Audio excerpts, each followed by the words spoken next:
It looks like Fox News, or as they prefer to label themselves, state regime media, is really struggling these days.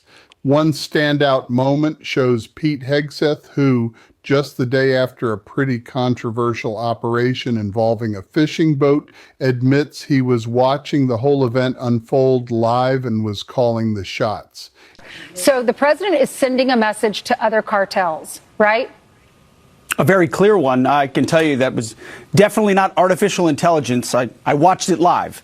We knew exactly who was in that boat. We knew exactly what they were doing, and we knew exactly who they represented. And that was Tren de Aragua, a narco-terrorist organization designated by the United States, trying to poison our country with illicit drugs. While Hegseth and Trump are now trying to create some distance from the Navy and military leaders in the mix, we've got them on camera. And now, in a bid to distract everyone from this, Fox has switched gears to chat about Melania Trump saving Christmas. I'm serious. They're all buzzing about her saying Merry Christmas again. I'm so glad you brought up spiritual, because my points are sort of disparate, but they're connected under the umbrella that I see, we are under spiritual warfare. And I see, to your point about just following the Portland block with then seeing the First Lady of the United States supporting our troops, saying Merry Christmas, and being constantly a prism of love and light, which is what Jesus Christ is, which is what Judeo-Christianity is, right, which is what this country is. And now we have a First Lady that fearlessly and undeniably stands for those values. She is beautiful inside and out, and everything she does and touches reflects that. Ironically, there's another clip out there where Melania apparently confessed she effing hates Christmas and everything that goes along with it. It just adds another layer of irony, doesn't it? All these kids that I met, they are here in the shelters because they were brought by it through coyotes, the people, or trafficking, and God. That's why they put them in jail. And the kids that they go in shelters, and the way they take care of them, it's, they even said, the kids, they say, wow, I will have my own bed. I will sleep on the bed. I will have a cabinet for my clothes. It's so sad to hear it, but they didn't have that in their own countries. Right. They sleep on the floor. They are, they are fed. They are taking care nicely there. But, they are not with parents. It's sad. But when they come here alone or with coyotes or illegally, you need to do something. Right. And a lot of like moms and kids, they are taught how to do it. They go over and they say like, oh, we will be killed by gang member. We will be it's so dangerous. Mm-hmm. So they allowed to stay here. Do you understand? I do. And they're the ones that are the bad ones. Yeah, and they are not, it's not true that they would, you know what I mean? Mm-hmm. Some of them, they're using that lines that, they're not professional, but they are taught by other people what to say to come over and to let them go to stay here. Because, they could easily stay in Mexico, but they don't want to stay in Mexico because Mexico doesn't take care of them the same as America does. They say I'm complicit. I'm the same like him. I support him. I don't say enough. I don't do enough. No. Where I am, I'm working like my ass off. I know. That Christmas stuff that, who gives a about Christmas stuff and decoration, but I need to do it, right? Yeah, but imagine 100%. You have no choice. And then I do it, and I say that I'm working on Christmas, planning for the Christmas, and they said, oh, what about the children that they were separated? Give me a break. Where they were saying anything when Obama did that? I know. I cannot go. I was trying to get the kid reunited with the mom. I didn't have a chance. Needs to go through the process and through the law. But here's my thing. Hear what you just said. But instead of that, if you're messaging, you were so loved. They would not do the story. We put it out. They would not do the story. I'm telling you. You would not believe it. They would not do the story because they are not they would not do the story because they are against us because they're liberal media. Yeah, if I go to Fox, they will do the story. I don't want to go to Fox. Then you've got the transportation secretary's spouse stepping into the mix and making sweeping comments about how feminism and secularism are part of this grand communist takeover. It's honestly hard to believe they think this way. They really want to shift the narrative and insist we need to reclaim culture. Christmas, and I think it's really up to us to reclaim our culture. We can sit and complain about it, but when we give in to those atheist groups that keep suing, we should come right back. This is our culture. I'm not going to let the, pro-Palestinian or whatever they're putting forward. These are all fronts for, whenever you see any of these groups, just think feminism, secularism, just think communism. This is what they're really about. It's always been about communism, making the state the center, removing the power of religion and family from our culture. And it's up to us to make sure that our culture remains what it is, which is a Western Christian culture with the beautiful history that we have in this country, and that we have to defend these things every single day, especially with our children. So put out your nativity scenes. Don't give in. Absolutely. Then there's John Rose, a Congress member and a MAGA Republican who popped up saying the economy is really thriving. He genuinely believes things are set to get even better next year. Gas prices are about to break $3 a gallon nationwide. It does not feel like it. So I ask you, how can Congress and the White House make life feel more affordable? Well, I think Kevin Hassett is right, and we do see costs, declining and coming down, but it takes time. We had 4 years of profligate federal spending that created the worst inflation in a generation, so it's going to take time. But you do see, for example, in Tennessee, I filled up this week for $2.39 a gallon, prices we haven't seen in a long time. And if you look at the broader statistics, we see that the cost of living are coming down. This Thanksgiving was less expensive than last Thanksgiving. So we just have to have the patience to see these policies through to fruition. We're starting to see that happen. When we get to January 1st and we see many of the One Big Beautiful Law tax cuts start to come into play in a more real way for Americans, I think they're going to start to see the real hit in their pocketbook. And we see wages up in a dramatic way for the first time in a generation and since the last time when Trump was in office. So I think the answers are on the way. In the meantime, over at Fox, I watched some reporters in a press briefing trying to navigate a tricky situation.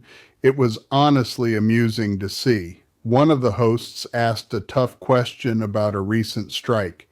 You claim the admiral ordering the strikes on the survivors is lawful. What law are you talking about? Jackie. Thank you, Caroline. Following up on Gabe's question, you said that the follow-up strike was lawful.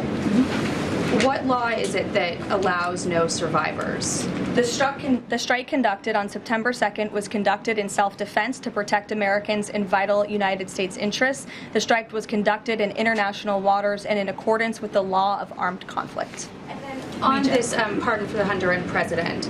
Now, switching topics, there was a reporter on Fox who brought up something interesting.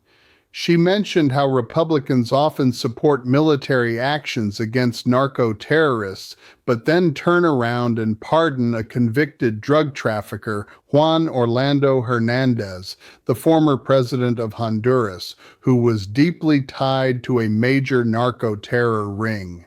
She pointed out how this might undermine the Republicans' stance, which is a pretty valid observation. Conflict. And then on this pardon for the Honduran president, does it at all undercut the administration's messaging while you have these congressional Republicans defending the strikes on the narco-terrorists and then a pardon for a convicted drug trafficker? Does that make it more difficult for your members to defend your administration's policy?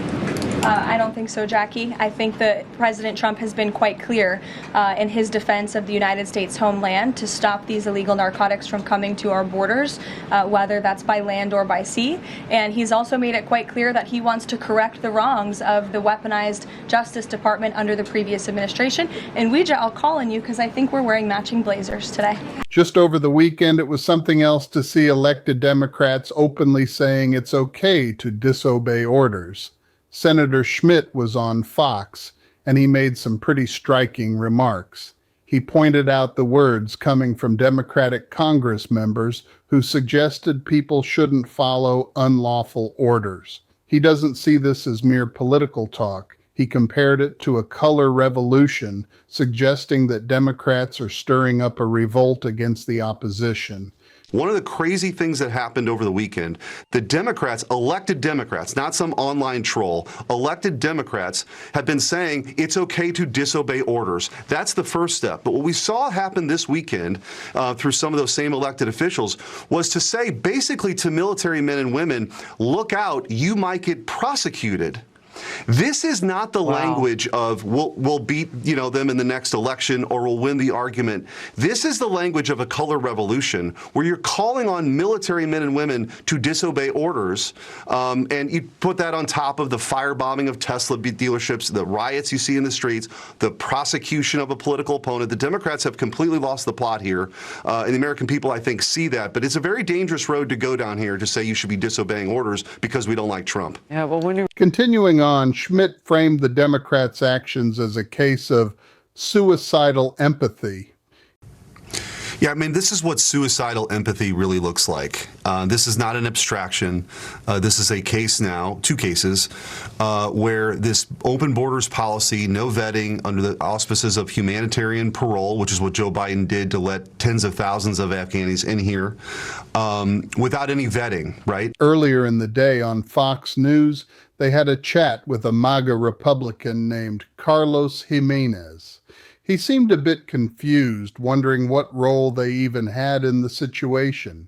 He pointed out that Trump and others claimed they had nothing to do with it, so why should they worry about oversight? But honestly, overseeing is literally Congress's job. Congressman, there are now growing calls for an oversight hearing and investigation. Your thoughts on this?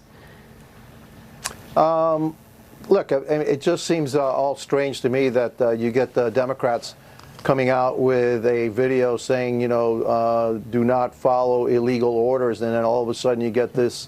Apparently, these are anonymous kind of whistleblowers. They're saying that something happened here.